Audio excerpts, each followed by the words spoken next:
Good morning and welcome back to another Travels of Red Rover. I'm Corinne and Shawn is probably a little further away from me. We split up. We got so excited here at sunrise. We're in Joshua Tree National Park in California and it's sunrise. We're spending this morning at the Cholla Cactus Garden.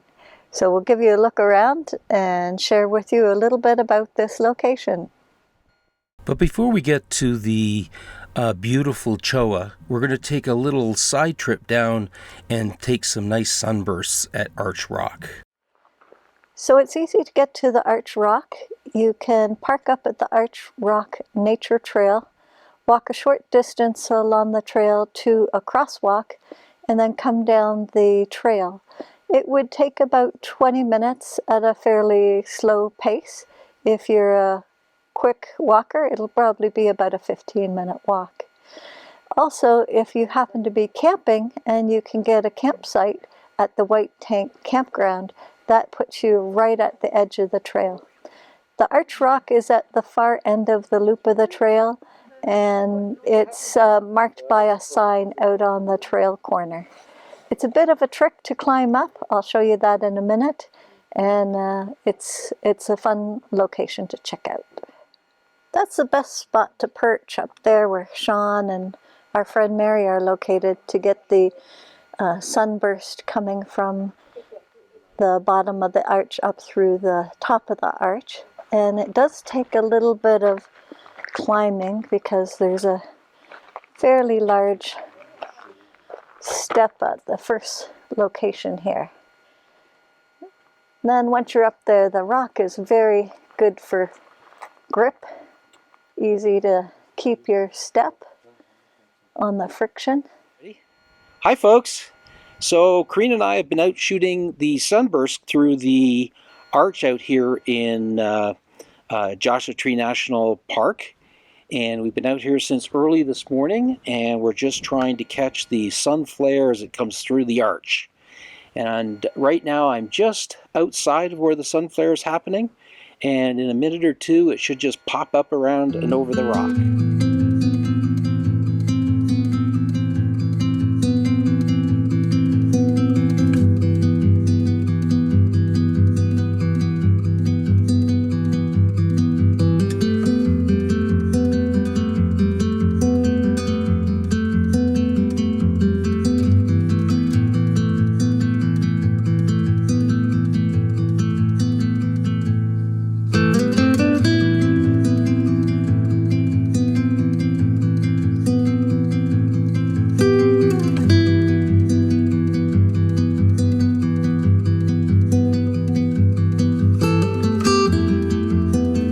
And now we return back to Corinne and the beautiful Cholla Cactus Garden. This is a view of the Cholla Cactus Garden. It's just packed with these really large, robust cholla plants. And they are really spiky, so one must be very careful around them. You don't want to back into something like this, so always use clear pathways and don't get too deep into the Cholla garden. These must be wonderful when they're flowering. You can see a few of the former flower buds here. We're a little too early in the season to see any flowering right now, but we wanted to come before it got too busy. Well, this is a view looking toward the east. The sun hasn't quite come up over the mountains yet, and the early morning glow is just doing a wonderful job of backlighting these cholla. And that's really the most attractive way to photograph these. So you either want indirect light or side light or light very low on the horizon. You can see over to our south and west is quite a large hillside, so that could make things difficult for a sunset. We have a nice low sloping hill to the east, so that's making it a little easier to do our backlit Cholla at this time of the morning. So again, look for those backlight Cholla opportunities, and be very careful if you're out here at sunrise not to wander off the path and get backing into one of these hazardous plants. Let me show you what I got going this morning on my composition. I've come to a little rise on the knoll to get an overlook over all the cactus cholla. You can see how densely they are growing in this garden. They call it the Cholla Cactus Garden. And it's just lovely to see all of these. And they look pretty healthy. I mean, the bottom stalks are dark, but I think that's natural. What I'm trying to do is do a slightly different picture here than I did earlier. Instead of doing a close-up, now I'm trying to get an overview. And I'm setting up my camera quite high so that I could look down this slope and minimize some of the horizon and just get some of the density of the cactus in my photo.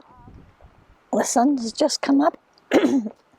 Sun's just come up, and you can see the nice glow that backlights these cholla and their needles.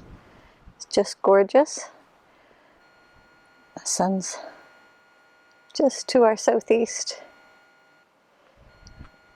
It's good to get a cactus that's about the right height to be a little below the horizon for you. Here's what I've set up for my composition this morning, and this is zoomed into a Cholla cactus. You can see it's a bit breezy.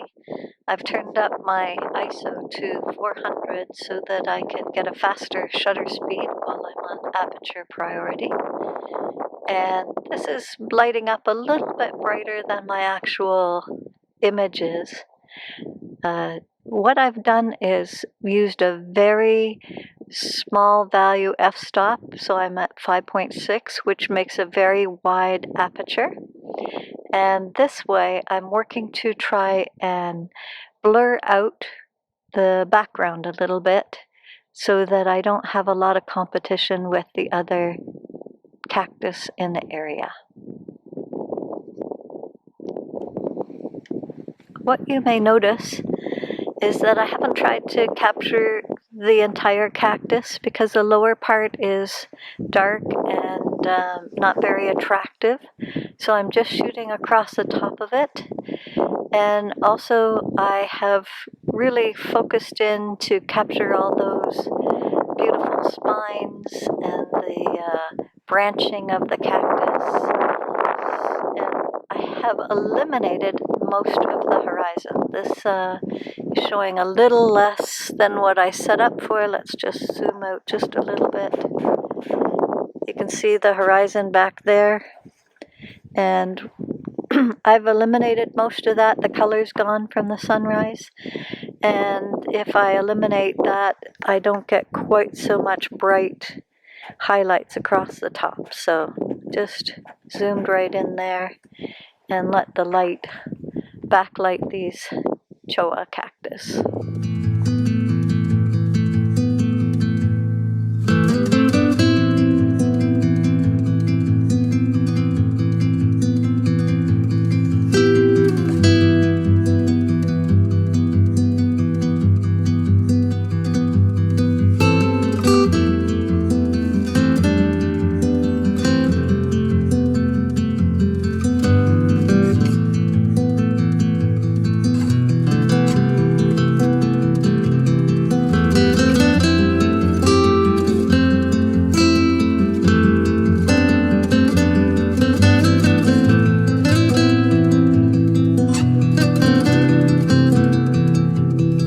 So I've been wandering around the path that takes you through the little Cholla forest here and looking for really good representative Cholla and little assemblages of Cholla for the compositions this morning.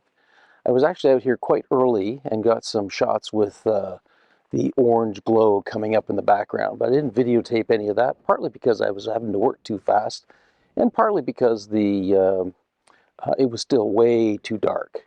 So I'll show you some of those photographs now. I'm currently waiting for the sun to actually come up, and then I'll do some backlighting, and I'll talk to you a little bit more about that in a minute.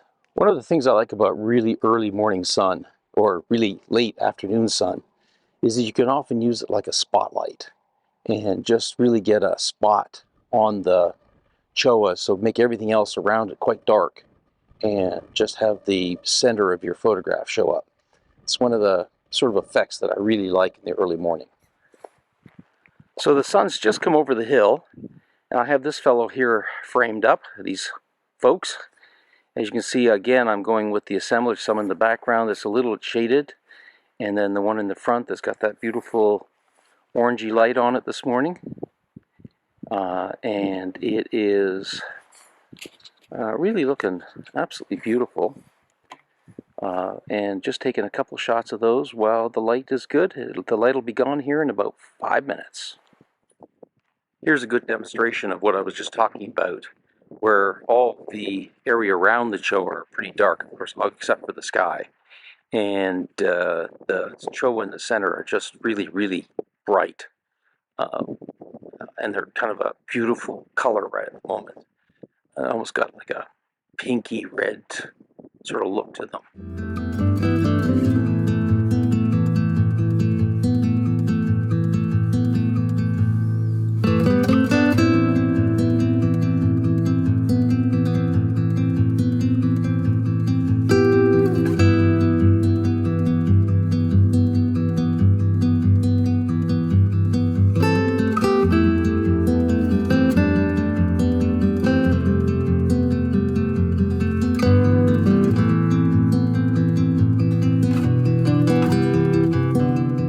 So, Corinne, what did you think of the shooting today?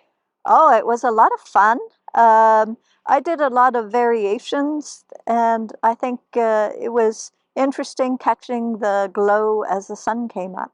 Yeah, I spent most of my time trying to capture the glow, and then a little bit of the backlighting. Was a lot of fun to do. I found the Cholla a little bit rough in a few places, so it was hard to pick a really good spot. Well, you have to be very careful where you go and stay on pretty wide paths. If you go off the paths, there's lots of chance to step on the cholla that have broken off because they break off easy, and that's the way they propagate themselves. Right. And at least these ones don't jump out and grab you, Yeah. as in some of the places we've been. So anyway, we really enjoyed it this morning. It was a great, great morning. Well, that brings our time at Joshua Tree National Park to an end. We've been here for several days and had some wonderful sunsets and sunrises. Lots of wind, lots of bluebird sky days, a little bit of cloud last night, but otherwise just really nice conditions except for the wind. And we've had some lovely places for scenery. Some I think I enjoyed more than others. Yeah, that's always the way. I think I really enjoyed the Hall of Horrors. The Hall of Horrors? Hall of Yes. Horrors. I keep calling it the House of Horrors. Sort of looks more like a House of Horrors than it does a Hall of Horrors, but anyway, we really enjoyed that as one of the locations. Yeah, it had a lot of good groves of Joshua trees. You could find them either isolated or in groups, and there was lots of rocks around to add to the setting. Yeah, we also kind of lucked out with the arch too. We got there early enough to be well settled and figure out the spots, and then we were there just long enough to get the starbursts, and right after that, people started showing up. So it was kind of lovely. We had it all to ourselves right into the starburst. So that was another good location. I think it's a great place to put on your trip itineraries. Don't come in summer, it's going to be really hot here, but spring and fall are wonderful. And if you get here in March, I think you'll be able to see some wildflowers if the weather was good during the winter. And if you can, come during the middle of the week. The weekends are very busy all year round here. Yep. And there's easy accommodations not too far from the park, so you won't have much more than a 30-45 minute drive in if you want to get some sunrises and sunsets. Well, this brings this video to an end. I sure hope you enjoyed it, and if you did, please give us a thumbs up. And if you'd like to see more of our videos, we hope you'll consider subscribing. We appreciate everyone who has subscribed, and it'd be wonderful if you could share these with other friends who might enjoy the videos. And as always, if you want to know when we release videos, hit that little bell button down below. And we love to hear from you, so leave us a question or comment down below, and we'll do our best to respond as soon as possible. And until next time, bye for now. Bye for now.